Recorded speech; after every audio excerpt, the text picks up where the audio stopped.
From studying geometry to playing chess, this is how the late, great football icon Edson Arantes do Nascimento, also known as Pele, lived at the peak of his powers, and you wouldn't believe how revolutionary it was. Pele's daily life started with prayers because the man was a devout Catholic. He never took his abilities for granted and always claimed that it was a gift from God. There were not many as obsessed with football as Pele was. Everything he did was to help him get better at the game. Every food he ate, every step he took was like training to him. Pele thought about his football every single waking moment of his professional career. But you know what's insane? Pele was already a freak of nature.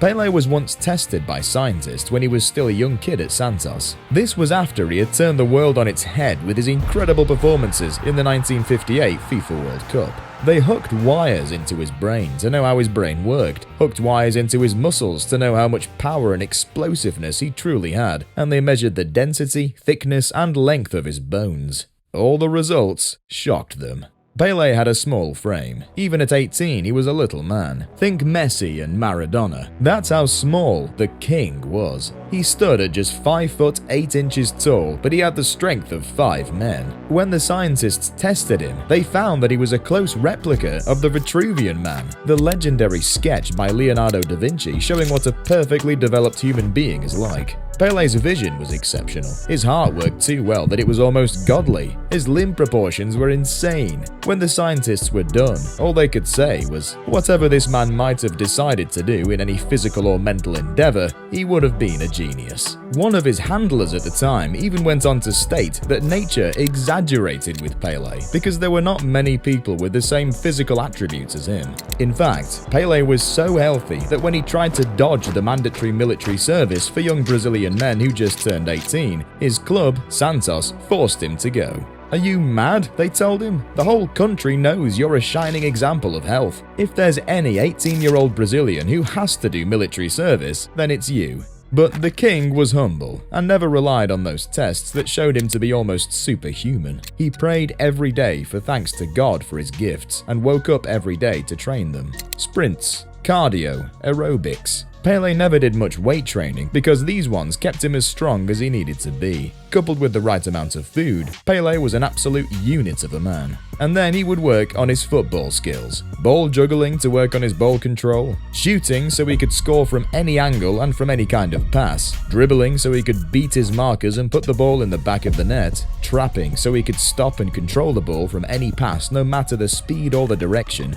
heading so he could take advantage of his incredible jumping ability, passing so he could link up perfectly with his teammates. These were the main skills that Pele trained for years. But even with Pele, training these skills could be hard. One time, he spent hours on juggling alone just because he could not control the ball in a certain way. All the extra hours spent training would eventually pay off, and on game days, the results would show. Now, training for Pele was intense, but games were even crazier. Now, some players tend to go into full focus mode when a game is approaching. This is fine because for them, it helps them get out of their heads, helps them visualize their opponents and how to defeat them, helps them be aware of what they need to work on to be in the right frame of mind for that game. For Pele, it was much more than that. Pele would become aloof. Pele would become a snob. Nothing would matter to him more than the game that was coming up. If you had business with him, you'd have to wait until he's played his match. If you were his relative, you'd best avoid him, else you'd be hurt by how he'd treat you. He'd go full-blown maniac mode just to get in the zone. In fact, so many people have come out to state that they loved Pele, but that they did not like Edson Arantes do Nascimento. It was insane. When match days would come, Pele would become himself again. Happy, smiling, chopping it up with the fans and everyone who he met at the time. He would take that same happiness to the pitch and end up dazzling even his opponents. He'd score goals like this one. Or this one. Or this one. And then he would lead the post-match celebrations and it would be amazing. But it didn't go his way all the time, even with his maniacal focus. One time, he gave his shirt to a fan as stars do, but what followed was pure horror for the man. His goals dried up, his burst of pace gone. He became a shadow of himself. The Brazilian media started to talk. His opponents started to snicker. Was Pele all hype and no substance? The man wondered what could be wrong. Then he traced his problems back to that time he gave his shirt to a fan. Pele was convinced that he had given away some of his luck and hired a detective to track down the fan and the shirt. The detective tried, but it was impossible. Then the detective had an idea. He went and got another of Pele's shirts which he had auctioned and gave it back to him. Pele was ecstatic. His luck had returned, and the next match, Pele was back. The stadium erupted and the partying resumed, and then he went and scored his 1000th goal for Santos.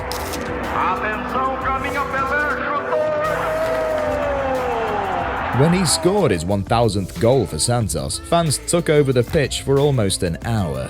You know what was really crazy about that time? The match still had about 20 minutes to go. The referees and the match officials could do nothing to get the fans out of the pitch. Pele had to personally intervene so that the match could go on, and then he'd go home to continue celebrating with his family and friends. Brunch, dinners, cookouts, mini parties. Pele knew how to have fun, because he didn't have much of it growing up.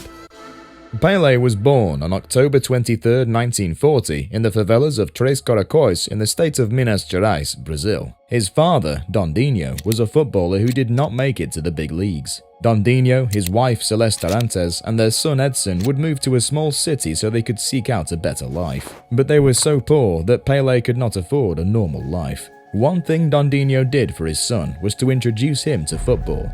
This was what gave Edson joy and earned him respect among his peers. But he could not join any team because he could not afford the basic football training kit, especially boots. But Edson was so loved that kids like him rallied around him to start a team of their own called the Shoeless Ones.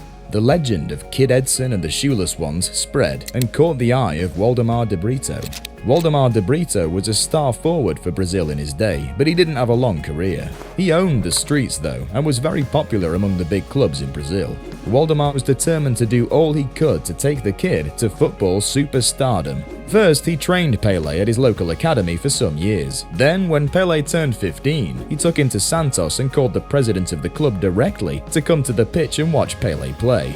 This kid will be the best footballer in the world. And at 15, Pele debuted for Santos. Superstardom followed, and Pele could now celebrate with his friends and family the exact way he wanted. Every match day especially was amazing, because everyone would be happy after watching him score an amazing goal or two. Superstardom really looked good on him, especially when he stepped out to events. Pele loved suits. He had them in abundance. He was also a fashion icon that many looked up to at the time. And the cars, boy was he stylish with them. Pele's favorite was the Volkswagen Beetle, one of the flashiest cars of the 1960s and early 1970s. Pele would ride around in this car of his, meeting fans and causing scenes that police had to intervene. Pele would step into a place and everyone would forget what they were doing and rush to interact with him. Boy was he lucky that there was no social media at the time. But it was all an act. This is according to his closest aide and confidant, Jose Fornas Rodriguez, known as Pepito, who spoke to Brian Winter, the man who wrote Why Soccer Matters, the 2014 memoir about Pele's life and times. Pepito told Winter, Edson is an actor who plays the role of Pele. Pele would go on to raise a new generation of football fans in North America, where he would spend his days doing the same training every day before taking to the pitch for New York Cosmos. When he was not training, playing and celebrating, he was signing deals left, right and center. When he was not signing deals left, right and center, he was attending events in his amazing collection of suits and his incredible range of cars. When he was not attending events, he was meeting with world leaders. Ronald Reagan, Bill Clinton, Jimmy Carter, Nelson Mandela, the Secretary General of the United Nations, the President of Brazil. Pele was a celebrity to celebrities, and when he was not meeting world leaders, he was traveling the world doing charity. Hospitals, orphanages, earthquake sites, IDP and refugee camps, favelas across Brazil and South America. Pele loved a full life. He was truly the king.